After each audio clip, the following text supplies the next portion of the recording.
was awesome. He stayed for the workshop. Yeah, he did really good. He looks real good. Yeah, he looks awesome. He's a great man.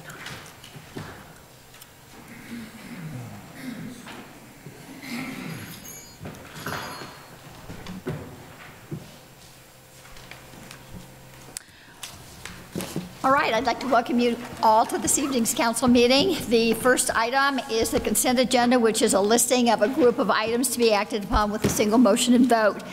The purpose is to expedite the handling of limited routine matters by council.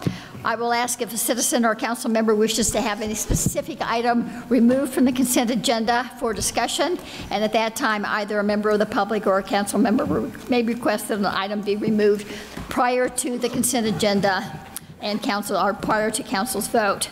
The items on tonight's consent agenda include approval of the work session and regular meeting minutes of March the 26th, 2019, approval of expenditure vouchers for April the 9th, 2019, approval of a renewal hotel and restaurant liquor license for La Casita on Main Street, approval of a renewal retail marijuana store license for Sunshine LLC doing business as the Doobie Sisters located on Broadway, and the approval of a special event permit for the Cortez Area Chamber of Commerce for business after hours, which will be held at the Pinion Project this coming Thursday from 4 to 7.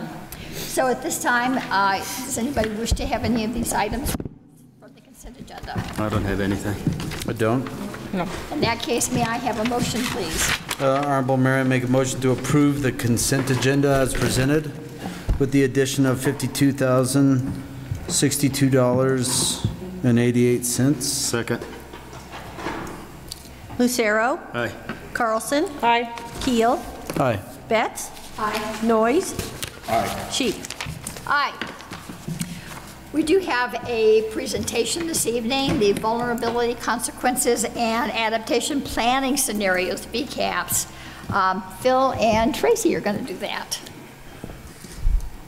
Madam Mayor, members of the City Council, good evening. I guess I'm too close to that, huh? Sorry about that. I'm very happy to be here and, officially bring this report that the Mayor just mentioned. We started this process back in October with a group of people in the city that Tracy will talk about more at length. But we've met every 2 weeks since this time to vet out the process and come up with this outward-facing report. So, what was the VCAPS, the Vulnerability, Consequences, and Adaptation Planning Scenario? Well, it was a look at specifically our local climate, our water supply, and how it affects us in the short and long term.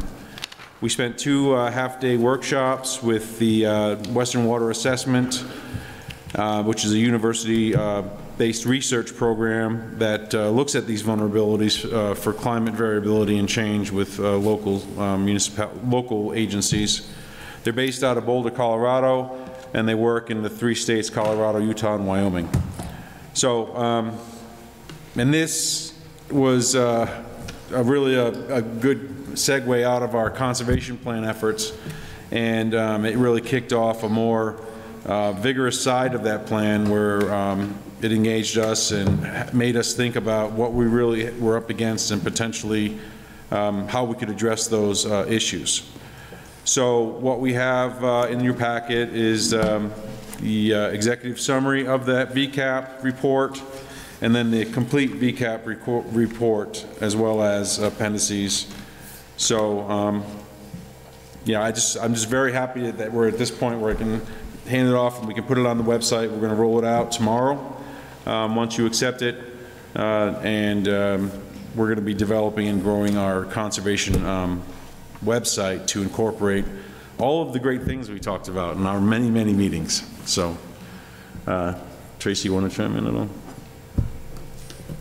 Sure. I'm just going to give a brief overview of the report, basically. But the departments who participated in this activity were from all over the city, in particular Parks and Recreation, including golf course staff, and then the landscaping staff, and then planning, people from the water treatment plant, Public Works. We had representatives from the Planning Commission and Council, and we had people from the city manager's office. So it was a pretty big team that got together in a room and had these long, detailed discussions for 2 half days that resulted in the report you have in front of you. And the whole activity was to increase awareness of the impacts of weather and climate hazards on the local water supply. And the participants chose drought as the key area of concern that we were going to discuss. And part of that presentation from the Western Water Assessment included climate data. And of note, since 2000, precipitation is 7% lower than the 20th century average, and temperatures have increased temperatures have increased, and we've had the 5 warmest years since 2000 in the 20th century. So that's the reason why we're doing this, is just to look at our water supply and how we can maintain it into the future, because there will be less water available in storage. In the process, we looked at 2 drought scenarios. One was a severe drought, kind of like what we had in 2018, and the other one was a compact call in the river. A situation where we would have a compact call in the river could be a severe drought scenario, but it could also be a severe drought scenario elsewhere in the region and not one that's actually happening locally, so it could still affect our water supply. And there were a lot of themes that we discussed. I'm just going to read a snapshot. Basically, reduced water supply, obviously, water treatment concerns, water conservation focused on residential water use, irrigation of city properties, declining city aesthetics, increased wildfire, and impacts to the agricultural community. And then also we looked at, under the compact call, water insecurity, and across both drought scenarios, we looked at water law and how that affects how we have water available locally. So there's a list of action items that are in the appendix, and that's kind of our roadmap to move forward to address each of the issue areas and a strategy for getting ahead of the situation and to be prepared for water shortages. And basically, the next steps are to develop a list of priorities, have a public information campaign, have stakeholder group involvement, and everyone's talking about landscaping right now to encourage xeriscaping and water-wise landscaping. Are you guys sick of talking about landscaping yet? And then we're going to have advocacy on water law. And that's basically what's in this longer document. And I think I'm going to turn it back over to Phil. Okay. Great. I'll turn my microphone back on. But the mayor participated, in this report process, and as a result of this list and the brainstorming we did, we've come up with a myriad of tasks, and they've been, shared with like Parks and Rec, Public Works, the water treatment, even city manager's office, as well as special events, coordinating our public education and public outreach efforts on this project. So I guess if, Madam Mayor, do you have anything you'd like to add with regards to this report before, or if they have any questions? Are you going to talk about where we are now? I mean, we've accomplished, I think, a lot since we went through and came up with the executive summary for the report. As far as we have a committee that meets every other week, and there are a number of things that are already a list of things that we're getting done. Do you want to go through some of those, or do you want me to go through some of those? I'd be glad to, or I'd be glad to let you to. Whatever. Okay. Well, as was mentioned on Thursday, the climate scientist that worked with this effort, Seth Aarons, is going to be here doing a public presentation just about climate science and how it affects us specifically in this locale. I'm very excited about having his expertise come down here and discuss it. And then we're also going to be, John Brooks went ahead and secured the water bottles. We're putting this 200 gallons display. We're going to be moving around different city facilities to demonstrate what it really looks like for a volume of 200 gallons that we use on average per day, per person, every day through for the city.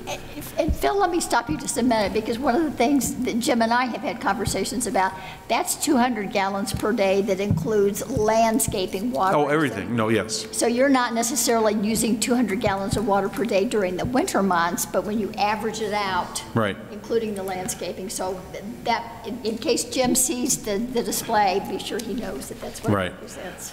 Well, in the winter months, yeah, I can look as an average across residential accounts, and it's only about between 3,500 and 4,000 gallons per month, average, for every single account residential. You get into the summer months, that average goes up to 17,000 gallons. And that's because some people water a lot, some people don't water. And that's just residential. We also take into account all irrigation used in the city, whether it, like last year when MVIC had to shut down due to the low reservoir levels, we provided irrigation water to Parks and Rec and the golf course. So that's going to skew our average, but that's how the math is done. It's not just about what's consumed in the household. It's what is actually produced at the water plant on an annual basis, divided by the number of days in a year, divided by the population. It doesn't really earmark, like I'm using 200 gallons a day. That's not, that doesn't happen. But so Seth is going to be here this Thursday to discuss that. We're doing that visual aid, and I hope that through our efforts, we're going to be able to start reducing those 5-gallon jugs and say, hey, look what we did. We're not using this much anymore. We are bringing. You coordinated bringing in the botanists from the Denver Botanical Gardens. Ann Barrows is going to be coming down doing some classes, and would you like to expand on that? I'm not really. Sure, she'll be coming down and doing a public presentation on the 23rd, and then we'll be addressing council on the 24th. She works for the Denver Botanical Gardens. She really they're encouraging a lot of water-wise planting and landscaping up in the Denver area, and so she's going to be coming down talking about ways that we can do that here. The old adage, you're not an expert unless you come 50 miles from home. So she's a great expert because she's further away than 50 miles. Anyway, she's planning on coming down. She'll also be working with staff while she's here to see if there are any botanical garden services that they may be able to help our staff with. And because some of the things that we're planning on doing here in the city is doing some demonstration gardens so that people in the community can actually see what xeriscaping looks like as opposed to no landscaping. The idea behind this water conservation program is not to scrape the ground dry and tell people they can't use any more water for anything. It's just to say, we've got limited resources, so let's choose how we use that resource in a way that we can maximize the value that we get from it as opposed to letting it run down the sink while we're brushing our teeth in the morning. And we've got Vic Vanek and Rick Plesh from Cliff Rose. Both of those guys are on board, and they're going to have classes available out there. David Temple's doing a water-wise tree class on the 27th, I think. Yes. John Brooks will be launching, I believe, tomorrow, the water conservation segment of the city's website, and all things pertaining to water conservation, water-wise, landscaping, anything that we think that would be helpful for our citizens to avail themselves on will be at a one-stop location. So the city's heavily invested in this. The workshop agenda says October 2nd and 3rd of. That was last October. This was the last one we October. had? Where's the agenda for this upcoming one? Do we have that one out? For the presentation that's going to be on the 11th. The 11th. I don't think we have a specific agenda. He's just coming to talk about. He'll basically be doing the presentation. It'll be a modified presentation from what he shared with participants in October, correct? Yes, I believe so. So put it on your Facebook pages, let your friends know and plan to come. There's a Facebook event for it as well. Yes. Yeah. Yes. John's done a really good job of promoting the advertising on that. And I did want to say one thing about the website. When we roll out tomorrow, it'll have the existing conservation plan, the conservation brochure from last year, and then the VCAPS report, the executive summary, and then we'll be building upon that you know, as we move along. I mean, we have a lot of irons in the fire with regards to plant lists and a lot of, you know, links, and we are part of the WaterWise network in Colorado, and Live Like You Love It is a public outreach campaign that the state has funded, and we can utilize a lot of the tools in there, so we don't have to reinvent the wheel with regards to public education on conservation and the like. So there's going to be a lot of you know, coordinating and pulling data and getting that web page populated as this progresses. But I think we're moving in a really good direction. I really do. Well, and I just want to publicly thank Phil. Phil kind of has been the guy that's been on staff to kind of raise the flag that, you know, we have some concerns here that we need to address, and he's, you know, he's been very conscientious about coming to council and saying, this is something I'm concerned about, and I think you should be concerned about it too. Our staff has been really wonderful, I think, in spending a couple of hours every other week just in a meeting to talk about things that we can do to help, dare I say, educate the general public, and things that the city can do to model these things. And I'm quite excited about what we've come up with and where we're heading. And this is just the beginning. I mean, this will be an ongoing process, and until we no longer live in a drought area, which I don't foresee happening anytime, probably within my lifetime. This will be an ongoing effort, and I think it's great that the city's spearheading this. I'm proud to be a part of this. So thank you, Phil. Thank you. Anything else? No. Okay. Thank you.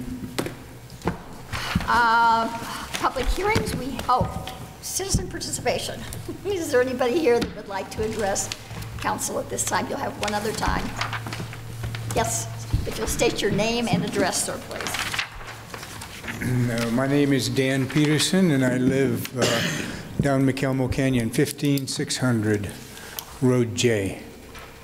And I had a question about, of course, conservation of water is something I'm looking at, but I have a lawn at my house.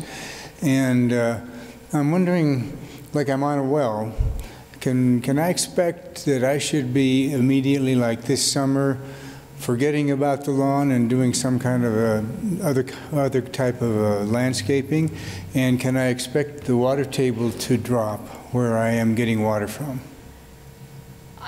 I don't know. I don't know anything about the water table. Can you tell me what that, Phil? Well, you know, without having historical data, so you could actually measure down your well, like with just a weight and a piece of string, over the years you could see, as you were using, you'll see that lens move up and down based on the season and your use. So without having that historical data or knowing what the geology is in the area, I could not tell you what that's going to happen down there specifically. Maybe someone in the county has some, you know, like maybe Doug Roth with GIS could hook you up with somebody who could talk to you about the water table out there. I'm unaware of any of that, sir. Okay, thank you. Anyone else? All right. We have no public hearings, no unfinished business, so moving on to new business, the 2019 Street and Water Line Improvements Project bid. Phil. Excuse me. Hello again. Okay, this is the actual street and water line improvements project that we had budgeted for this year, not the slip lining project that I asked you to give me permission to spend money on. This is the actual budgeted one. This is to install about 1,900 linear feet of curb and gutter, curb ramps, just under 1,600 linear feet of 6-inch water line, and 7,700 square feet of roadway excavation. This is on the Aspen Loop off of Park Street, right out here on North, and then going up North Edith on McDonald's side. We're going to be replacing the water line here and here, and then replacing the surface and doing some storm drain work on North Edith, and then doing water line replacement and paving of the Aspen Loop, which is the dirt road right off of Park Street, one of our internal roads that is dirt. So on April 2nd, we opened 3 bids, or D&L Construction at $928,433, PAP LLC at $984,566. That asterisk denotes a corrected bid. The bid that was submitted was $999,566, but in putting their data in our spreadsheet and Nick Stoker going over it, we found their mistake, corrected it, and that's why their number is different from their submission. Four Corners Materials also submitted a bid at $1.483 million. Our engineer's estimate was $894,400 for this. So when you look at the $894 and the bid from D&L, we're roughly less than 5% between the two. So we're very pleased with that estimate. So based on these bids, council, you can approve the bid from D&L as the low bidder and award the contract for the 2019 Street and Waterline Improvements Project to them in the amount of $928,433. You can make any changes that you feel are needed, or you can vote not to approve, or you can table it. Council, are there any questions? I don't have any. I have none. All right, may I have a motion? I'll make a motion awarding the 2019 Street and Waterline Improvement Project bid to D&L Construction in the amount of $928,433. Second. Noyes? Aye. Keel? Aye. Betts? Aye. Carlson? Aye. Lucero? Aye. Cheek? Aye. Thank you. You're starting tomorrow? Tonight, Okay. before the rain. Thanks. All right, the next item is the 2019 Street Striping Project bid. Phil? Yes, ma'am. This is a 3-year contract that has a 3% escalation built into it annually. This is just to, it makes it easier for us, you know, because then we lock in the prices and we don't have to go out to bid, and it's really can get kind of messy. But as you're aware, we do paint all of our streets and we do bike lanes, and we have expanded the striping project as a few years have gone by. Like when I've had the Henry Street, when it was redone, we've double lined it. And what I've gone, and my team has gone around and looked at the wider streets to stripe down the center. Because it's a visual, it's a traffic calming technique. My street guys will argue with me all day. They say, no, it doesn't slow people down, but I have traffic engineers that I believe it does. So I have expanded the striping. We received 2 bids, one from Stripe-A-Lot Incorporated in the amount of $29,094, and one from Branson Traffic Control in the amount of $39,590.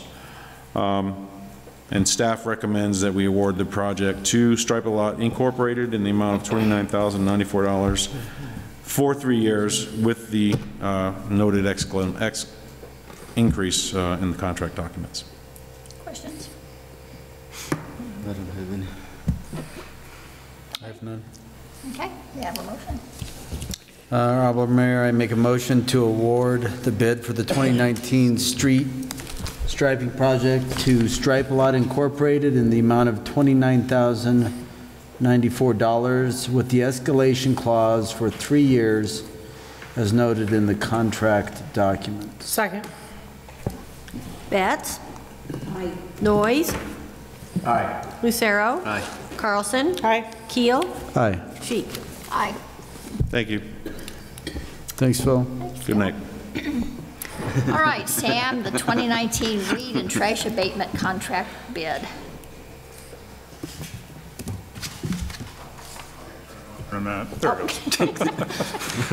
evening, Mayor and Council. We have in front of us the Weed and Trash Abatement Contract bid. This is for our Code Enforcement Department over in the Planning and Building. We use this line item to mow and abate nuisance properties in town where people can or cannot, or are not able or unwilling to clean up themselves. In addition, this year, the reason for going out to bid was we had visited with Public Works and Parks Department to discuss the possibility of us mowing city-owned properties when the need arises. Again, sometimes staff is overwhelmed or can be overwhelmed, and two, we want to see if it's more cost-effective possibly for us to just go mow it on a contract basis rather than pulling city staff over. So it's kind of a pilot program. We're going to kind of monitor it, track it, and see how it comes out. And I do have to say again that Public Works and Parks Department has done a great job this last year, but it does kind of put them kind of in a bind sometimes when we call at a drop of a hat and try to pull their staff off of projects that they're working on. So we put out an RFP specifications back on February 1 of this year, and we had 3 responses, with the low bidder being Superior Services, LLC, out of Yellow Jacket. We did have $7,000 set aside that was approved in the city budget for this project this year. Again, so the fiscal impact was already accounted for. And the intent is for any non-city owned properties and other private properties, we will be placing those bills back on the tax rolls, either in the form of a lien or a tax, help me out, Mike, what's our other term for it, tax bill or a tax assessment? It would be certified as taxes. To be Thank you, certified tax, yeah. They pay them like property taxes. Correct. And so, that's what it's for, and the low bidder, as you can see, was quite a bit less than the other contractors that came in. So council consider making awarding the bid to weed trash abatement contract bid to Superior Services LLC, Yellow Jacket, Colorado, for the total amount not to exceed $7,000. All right, council, questions, comments? I don't have any, excuse me.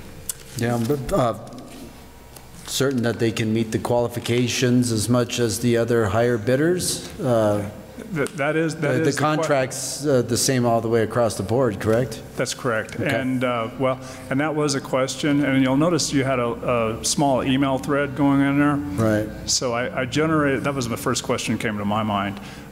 So I sent him an email, and we got in contact, and we had a verbal discussion over it, and I tried to reiterate to the bidder what that contract entailed with insurance and all that, and they repeatedly assured to me that they could meet those conditions. So we'll just have to take them up their word, and of course, if they can't, then we'll be back at the table here at the council. Yeah, fair enough. Yep. I hope so. Yeah, Me too. Great. That's wonderful. All right, any other questions, comments? I have none. Thank you. May I have a motion? Honorable Mayor, I make a motion to award the 2019 weed and trash abatement contract bid to Superior Services LLC of Yellow Jacket, Colorado, for a total amount not to exceed $7,000. Second. Carlson? Aye. Noyes? Aye. Keel? Aye. Lucero? Aye. Betts? Aye. Sheik? Aye. All right, the next item is a quasi-judicial matter. I would like to remind council that if anybody has discussed this topic with anyone prior to this evening, that you please disclose that conversation so that a determination can be made as to whether or not you should participate in the discussion and vote. It has to do with fermented malt beverage liquor license for the Gopher Food and Fuel business. Mike, do you have your microphone on? Okay. He still hasn't been trained. Mike, do you want to start? Basically, all we're doing this evening is setting the public hearing for the meeting, and we'll bring you the application and the process when you set it for the public hearing. And we would be looking at setting it on May 14th, 2019. Okay. Right. Is there any question or comment about that? These are replacing the old 3-2 licenses. The new words are fermented beer, and so that's why you're seeing the convenience stores doing these. Okay. They all have to do it? Yeah, they'll replace, some of them got them automatically, but the renewals you'll see the words fermented beverage instead of 3-2.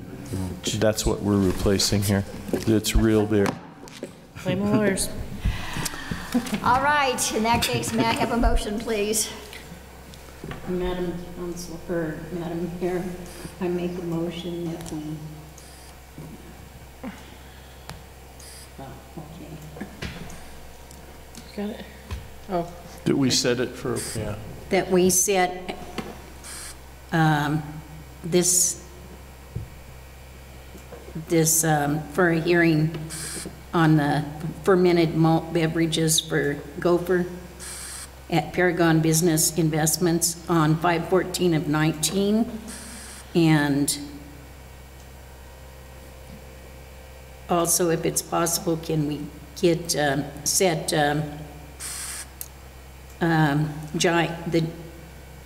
the application for Giant 7154 and Giant 6064, also on 5/14 of 2019. And then I believe we have one more, which would be the Giant DBA at 7154, located at 2021 East Main Street, Cortez, and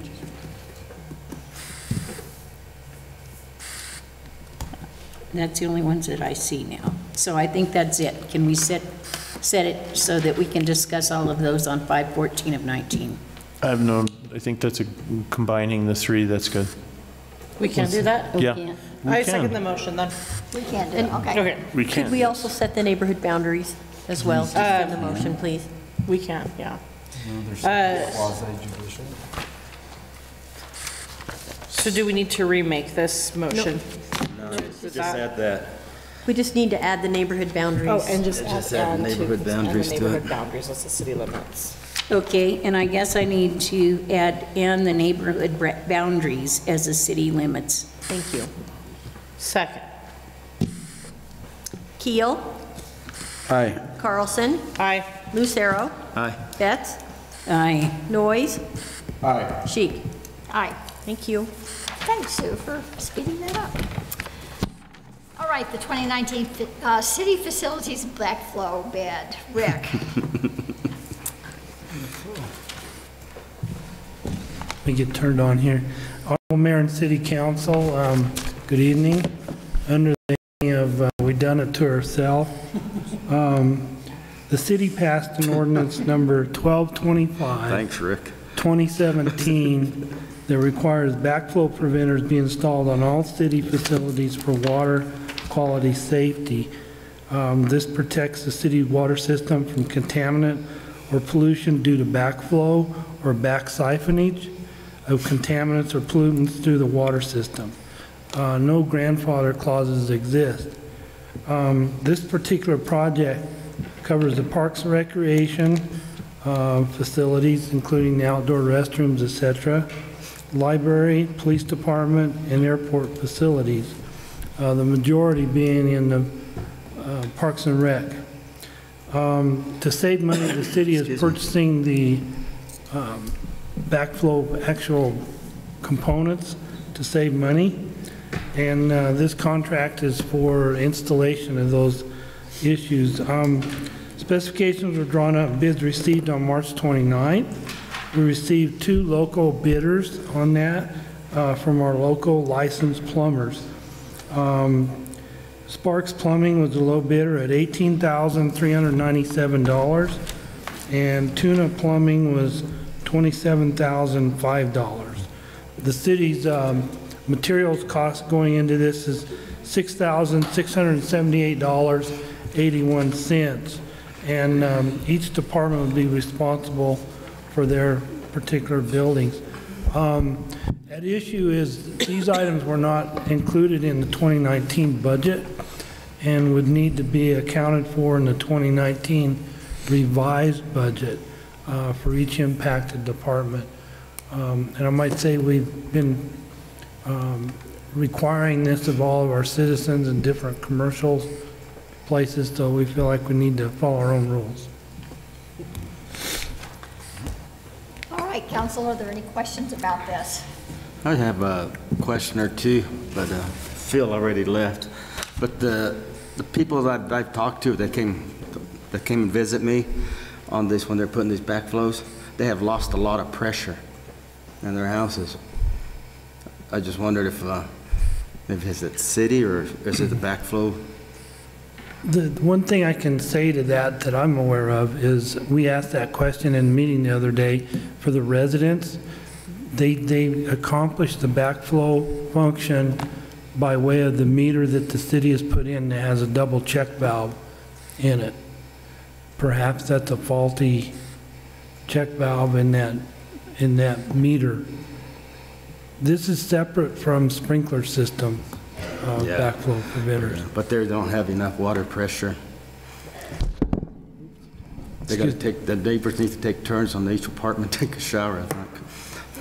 Yeah, that would be a pressure on those. I just wonder if there's going to be the same problem we're going to have, the city. I don't have an answer for you, I'm sorry. Okay. Well, they had a plumber check it, and the plumber says it's the backflow system. We said everything was good. But I just wonder where the water pressure's gone to. Well, we'll soon find out. I don't have to go and replumb it. Okay, are there any questions about this? No. Just out of curiosity, all the departments will just adjust their 2019 budget to reflect the 6,000 and change, 6,678.81? Ty, excuse me, if you look at the spreadsheet, the overall cost to the city is, it would be $18,947 plus the $6,600. Mm-hmm. Oh, okay, gotcha. Okay. So those two combined, divided over all the departments. Primarily Parks and Rec. Primarily Parks and Rec. They use the most water. They got the most facilities. They're only limited to 150 gallons. Okay. That's all the clarification I needed. Thank you. All right, if there are no other questions, may I have a motion on this? Honorable Mayor, I make a motion to approve the 2019 city facilities backflow bid to the low bidder, Sparks Plumbing, in the amount of $18,397, and account for the expenditures for each department on the 2019 revised budget. Second. Lucero, Nay. Carlson, Aye. Keel, Aye. Betts. Nay. Noyes, Aye. Sheik. Aye. All right, we have no draft resolutions or ordinances. Under other items of business, John, would you tell us about the Cassell professional services contract and why we need it? Yes. As you're well aware, we haven't had a completed audit done since 2016 because that's when approximately July of that year is when we switched from the AS400 to Cassell. And that conversion, I don't think anybody would debate, has been a complete disaster. But I've been here since July. I've been trying to figure out how to get this moving along. And originally it was, we're getting close, we're going to have it done by the end of next week or so on and so forth. And now it's 9 months into it and we're still I don't want to say we're not any further along because we are, but we keep finding issues that keep coming up. And we keep getting delayed by Cassell responding to our inquiries. So on Friday, I contacted them and said, I'm extremely upset, so I don't want to get into this today, but can we talk next week? I need to know how much it's going to cost me to get you guys dedicated to our account to get these audits done, because we're having, let's see, 2018 we got a grant which we didn't receive because we haven't had audits. Dean was expecting $90,000 that we didn't get. The county is not giving us our property tax until the audits are done on direction from the state. DOLA and others are saying we can't apply for any grants, and we've missed 2 deadlines for DOLA for the Southside Park. I'm just very frustrated and said, I've never done this before. I don't care what it costs me. What's it going to take to get this done and get it done now? So what's in your packet there is not quite what I asked for, and what I wrote up for you guys, if you make the motion, it needs to be revised a little.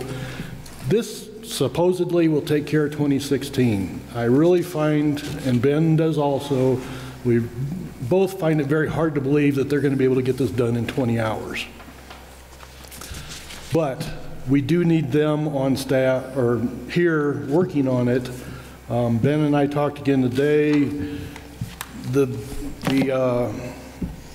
In talking with Cassell's management, it made it sound like they were just going to come in and balance everything and be done with it.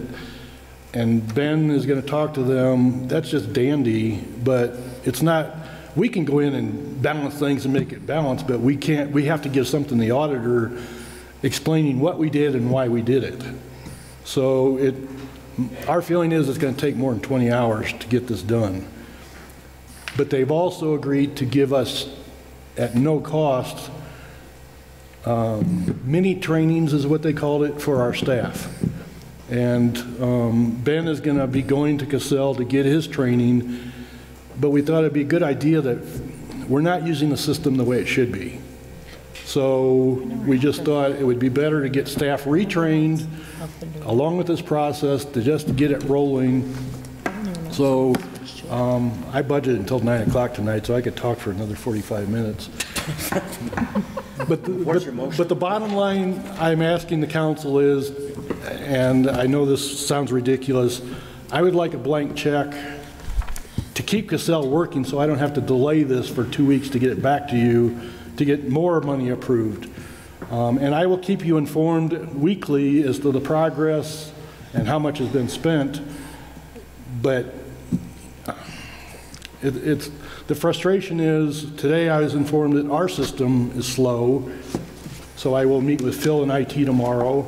And I think, Cassell's going to have to get up to speed and get things done and train people, and it's 3 years in the making, and we're not getting any further, so I have not figured out any other way to do this.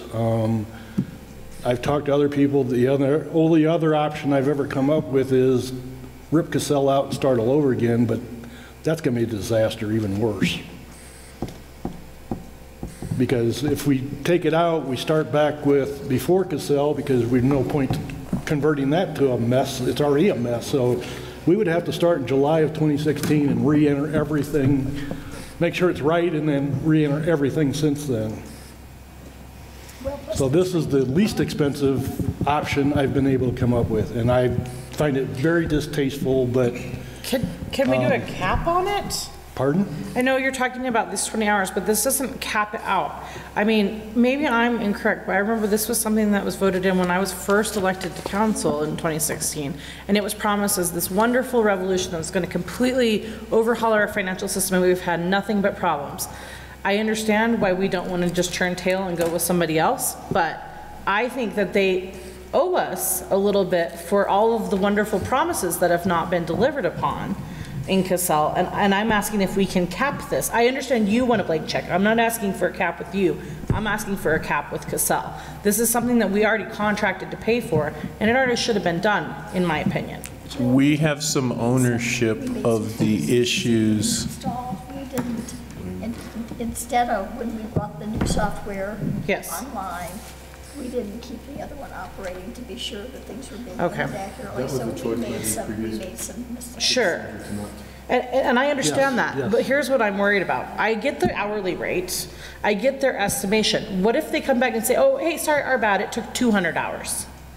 We have a problem then. That's where my concern lies. I mean, is it something that you feel we can negotiate a cap out price that we'll pay you this rate hourly, but we at no point will we exceed hypothetical number. And ma'am, you may not get a system. The one problem we have is, I think when, as the memo says, we talked about this, we have some ownership in this because of the way we did the Cassell integration. Whether we would be successful going after Cassell or not, we need this done. We're at a spot where it's like John says, you either go out and buy a whole new system and start all over from somebody else, or you sit down and start all over again with this one. We're at a spot, we don't have a choice. This has to be done. Sure. And to continue the argument with Cassell over, I'm not sure, is going to be productive. And then what happens if they won't do it and it doesn't get done with the cap? Then we got to go back with them again. I think we're at the spot where we have to spend what we have to spend to get the system up and running, because we're losing more money every day than because we don't have audits. And I understand that. I just have a concern about about this contract with the estimated hours being a Band-Aid on a bleeding artery. And we end up coming back later and saying, wow, this was way, way, way grander than we discussed about on April 12th of 2019. if you wanted to do the surefire thing, you would rip the system out, even if you use Cassell again, and you would start from day one in 2016 and re-enter everything.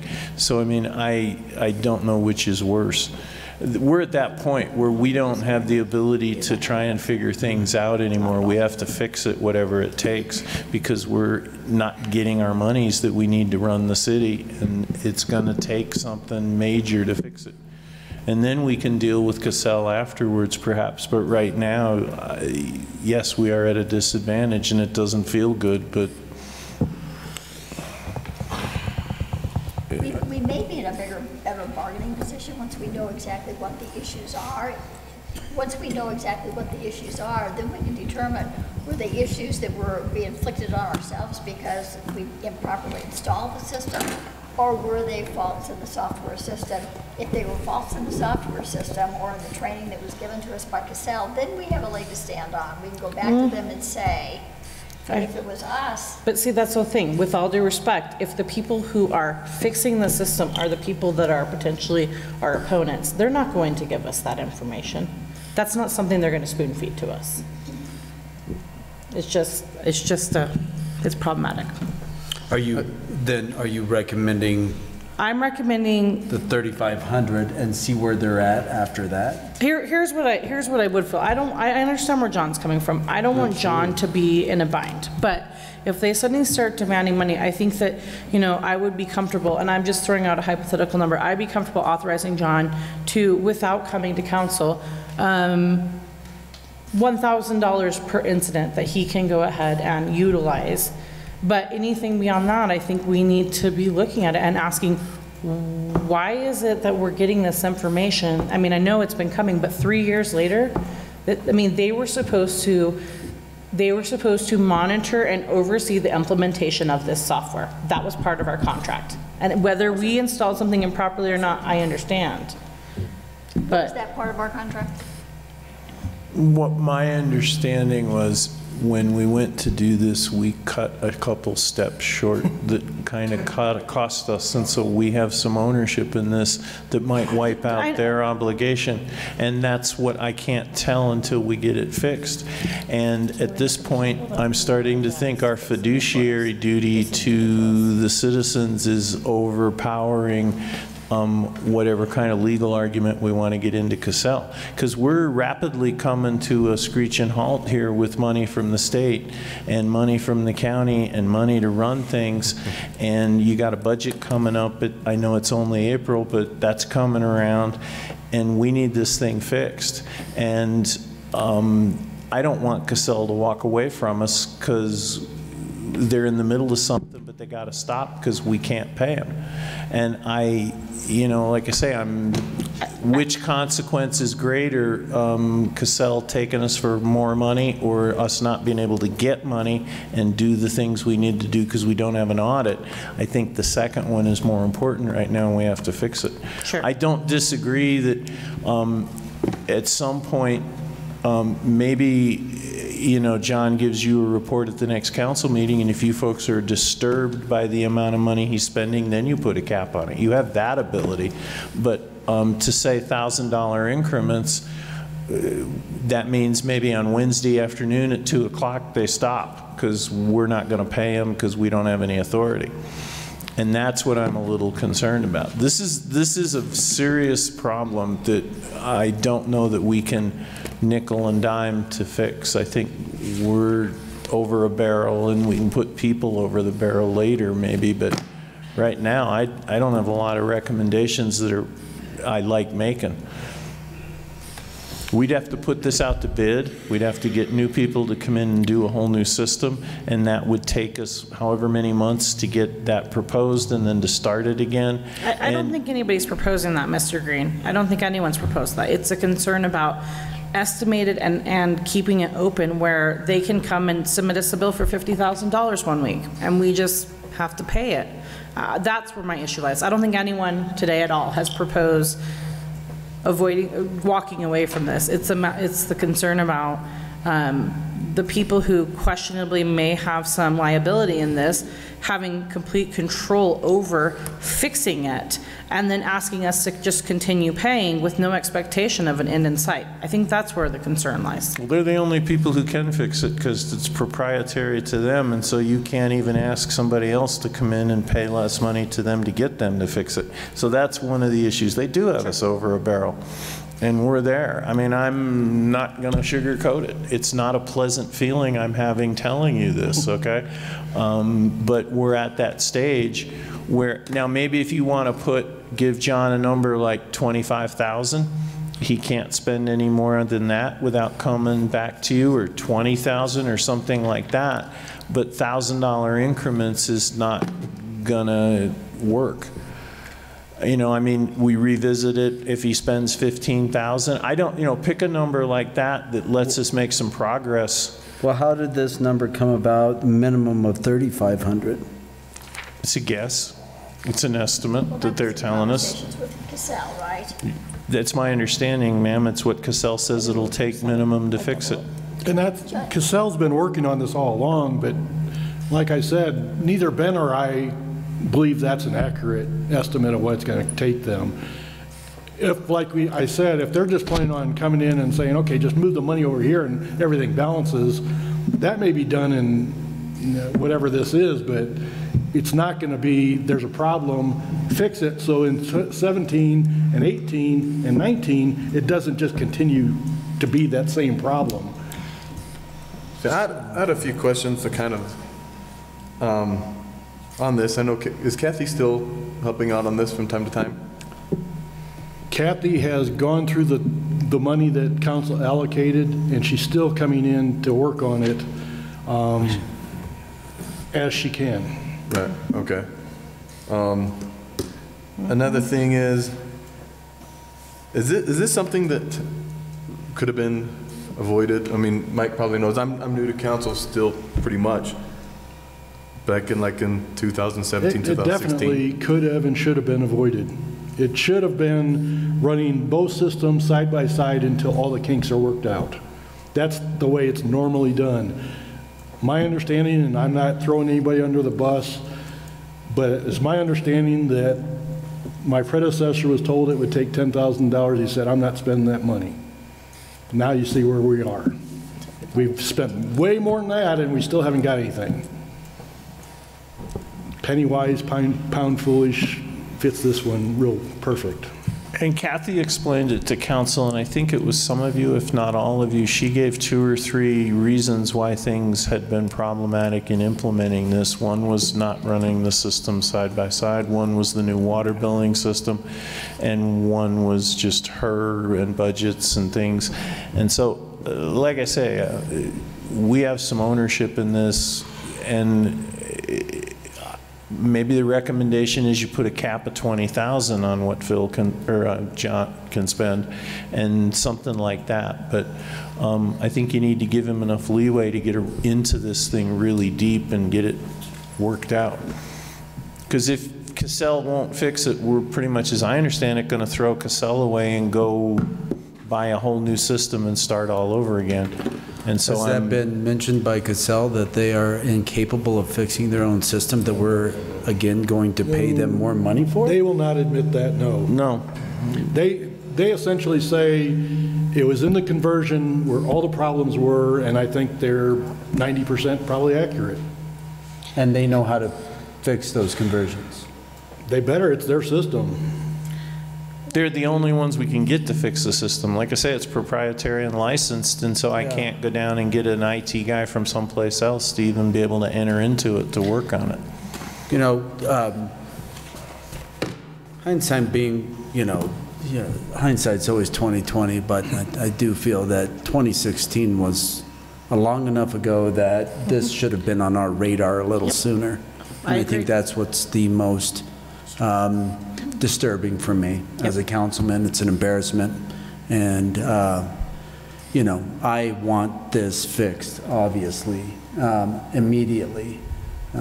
This is not how we run ourselves as a city, and this is something that's been bothering me quite a bit lately. We had touted ourselves as being very, monetarily mindful, and I feel like we dropped the ball, and I don't like this feeling.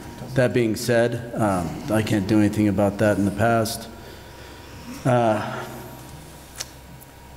I don't know as far as a monetary, the term, blank check.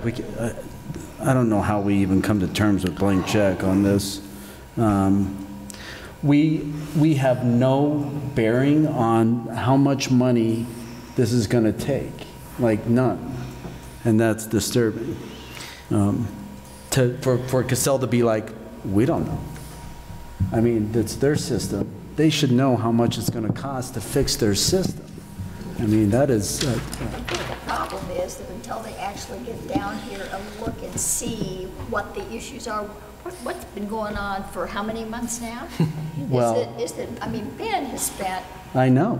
And Cassell has put us on the back burner time and time again. Well, Cassell has spent a lot of time on this too, but it's been on the phone. And I think sometimes when you're trying to fix something via the phone, and part of it, as John mentioned today, part of it may be the speed at which our system does or does not operate. That may be complicating some of the it's pretty standard that tech stuff is done over the phone routinely, has been since the 90s. At this point, I don't feel comfortable with the blank check. I would feel comfortable doubling the proposed amount of 35 to 7 that I would authorize John on that. I feel like that is a reasonable figure, but I also feel like we should expect and receive some results and some information from Cassell pretty darn quickly after that starts happening. I don't want them to continue to drag this out. Oh, we don't know what the problem is, but pay us more money until we are underwater with them and they hold all the information and we hold nothing. It really sits poorly with me, and I have to echo Ty's sentiment. All I heard about for the first couple of years was how great Cassell was. And now we're finding out that it was really not that great. It was implemented poorly, and this should have been called to our attention at the very first sign of issues.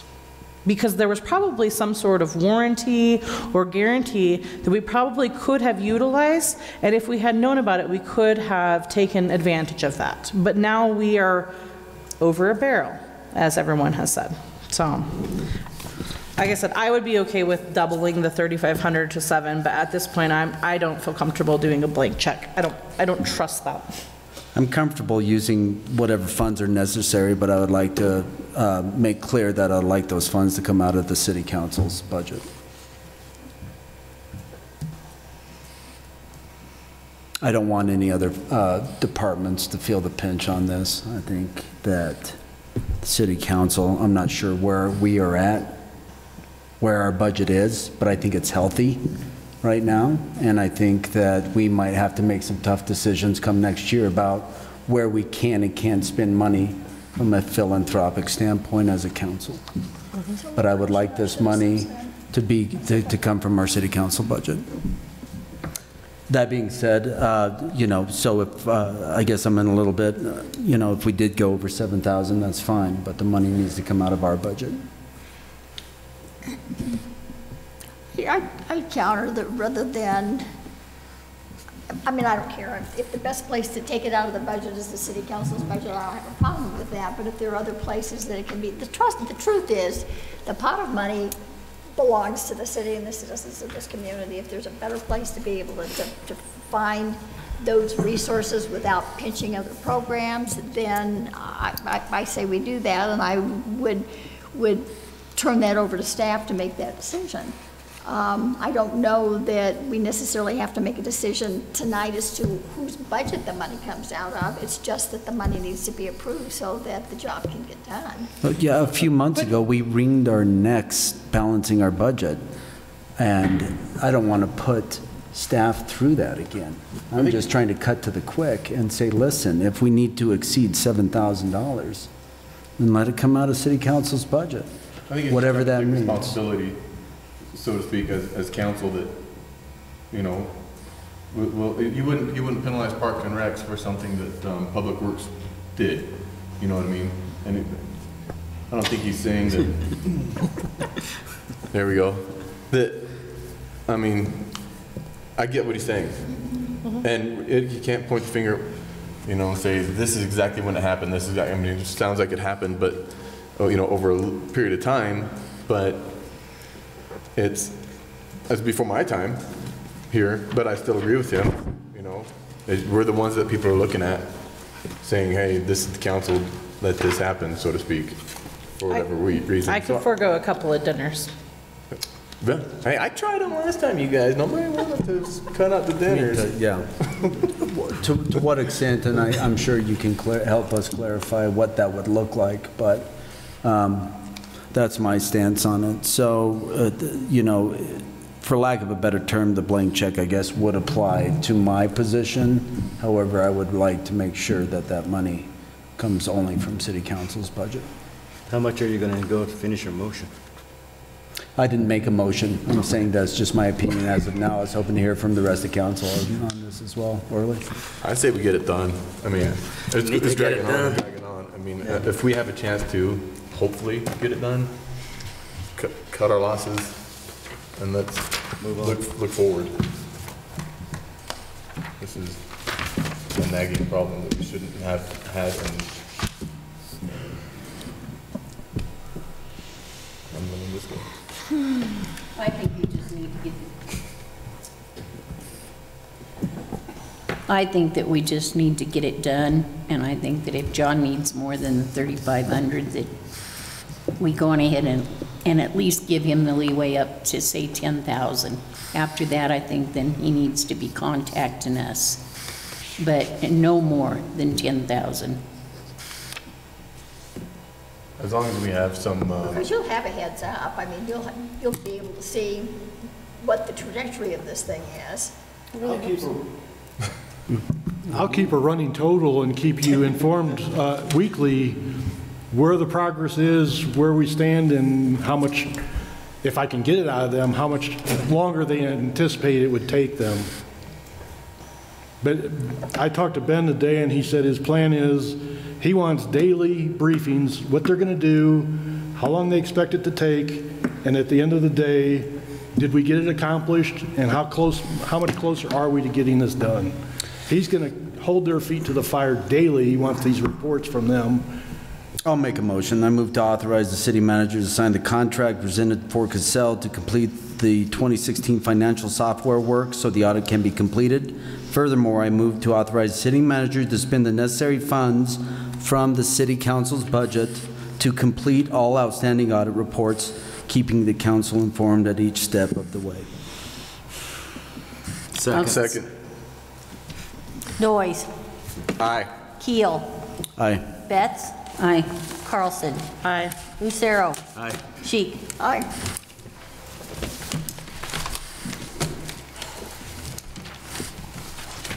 All right. Would anybody like to do additional citizen participation?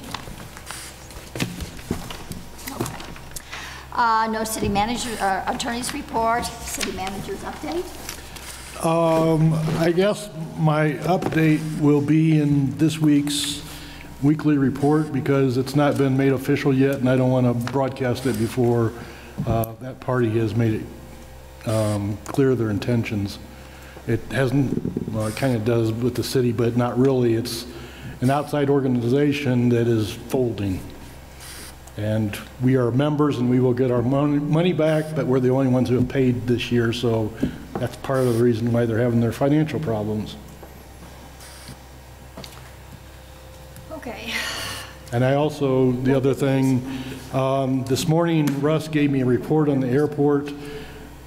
It's not official yet, but it appears that we did meet the goal of boardings and departures, and we are ahead of, this year we are ahead of last year's schedule for this time period, so it's going extremely well right now. At last, some good news. Woo-hoo. All right.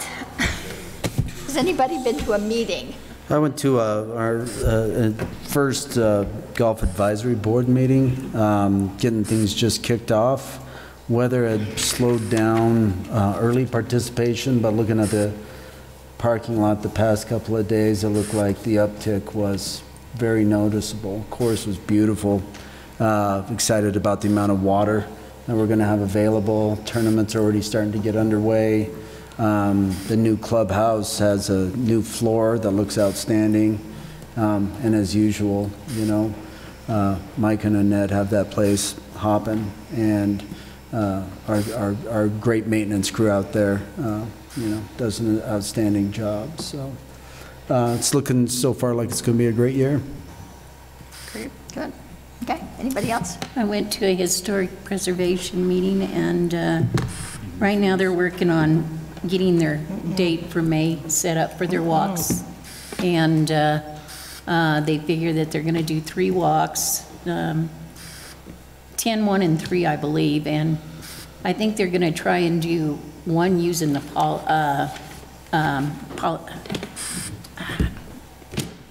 Podcast? The podcast, yes, thank you.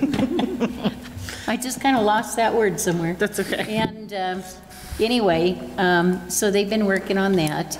And they've also been trying to find other locations to add on to.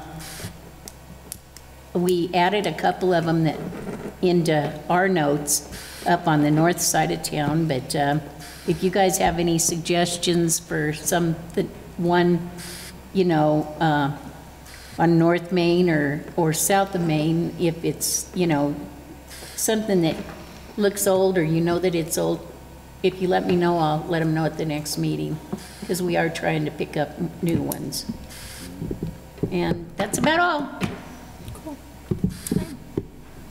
Anything on there on the renovation of the Calkins building? Yeah, it was touched on, but nothing really positive. Aren't they still waiting to get approval on the tax credits again? Aren't we in the same spot we were at when they tried it before? Yeah, okay.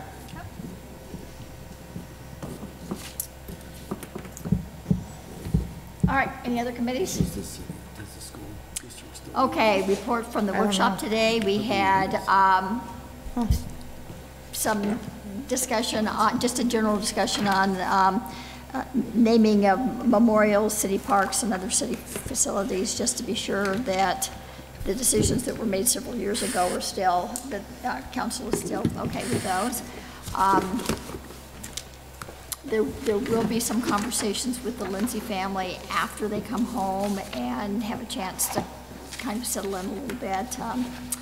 There have been a number of suggestions that have been floated for ways that we might remember well. So those are things that the city will be pursuing in the future months. We had some discussion on the newly proposed land use code, and I think we're going to kind of take a step back. Council has requested that each member get a copy of the code to read, so that we can look through it maybe in a little more detail, and have some, maybe an additional public meeting or two to discuss some of the issues that seem to be most concerning to individuals. Phil came and visited with us when the county and the city got together for a joint meeting. The county raised the possibility again of the city extending 7th Street. And so Phil visited with us about why you know, the rationale for not doing that the last time was. We also had a request to restrict parking, limit it to 2 hour on the 2 hour parking on the left side of Washington Street, I believe it is, in front of the fire station, just to turn over traffic so that those spaces aren't inhabited by people who are working and just park their cars and leave them all day long. And then Phil also asked for council's input on putting in some temporary speed control devices in neighborhoods where speeding is a problem. These are much less expensive than putting in concrete, and they can be moved. So if they're put into an area, it solves the problem, then they can be taken and put somewhere else. We also had a discussion on the weed trash abatement contract bid. Basically, Sam just explained that in a little more detail. That's what we voted on this evening. And we had 2 representatives from the Four Corners Rifle and Pistol Club come and visit with us about perhaps purchasing the property that they are currently leasing from the city now. So, is there Yeah, there is. One piece of good news is good to see Mike Levy tonight. Yes. You know? Really nice to have him back amongst our midst. For those of you who don't know, he's our council member who was in a car accident. And he made it back to our work session tonight and looked great. So it's good to see him. I just wanted to also mention that the Four Corners Advocacy Center is doing the Lip Sync Challenge competition on Friday at the Sunflower.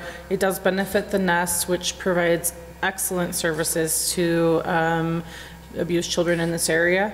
And it's $25 tickets. I'm not actually in this one. I just am going as a spectator, but I actually do contract work for the Advocacy Center as an attorney. I very much support this organization, and I would love to see some of you guys there. So. It's Friday, did you say? Friday, I believe it starts at 6:30. It's at the Sunflower, and I believe the tickets are $25. Okay. All right, and one last reminder, please plan to come on the 11th and hear the climate scientist, and staff will give you some additional information on the things that will be coming up as well. The 11th. The 11th, that's a Thursday, 6:30. Yeah. Meeting adjourned.